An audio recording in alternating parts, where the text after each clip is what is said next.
السلام علیکم۔ رسول اللہ صلی اللہ علیہ وسلم کی عمر مبارک جب 40 سال کی ہوئی تو دنیا کے حالات بہت خراب ہو چکے تھے۔ آپ صلی اللہ علیہ وسلم اکثر انسانیت کا غم لے کر غار حراء جو کہ مکہ کے باہر جبل نور میں تھی وہاں وقت گزارتے تھے۔ جب آپ صلی اللہ علیہ وسلم تشریف لے جاتے تو آپ محسوس کرتے تھے کہ آواز آتی تھی السلام علیکہ یا رسول اللہ۔ آپ ادھر ادھر متوجہ ہوتے لیکن کسی کو نہ پاتے۔ یہ درخت اور پتھر تھے جو آپ کو سلام کیا کرتے تھے۔ اسی زمانے میں ایک واقعہ ایسا پیش آیا جو نہ کبھی اس سے پہلے سنا گیا تھا نہ پیش آیا تھا۔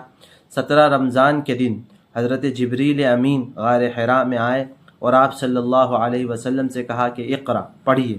تو آپ صلی اللہ علیہ وسلم نے جواب دیا ما انا بقاری، میں پڑھا ہوا نہیں۔ آپ صلی اللہ علیہ وسلم فرماتے ہیں وہ مجھ سے کہتے رہے، میں منع کرتا رہا، یہاں تک کہ انہوں نے مجھے گلے سے لگایا، یعنی بہت ٹائٹ ہگ کیا، یہاں تک کہ میری سانسیں پھول گئیں اور میری پسلیاں ان کی پسلیوں میں گھس گئیں۔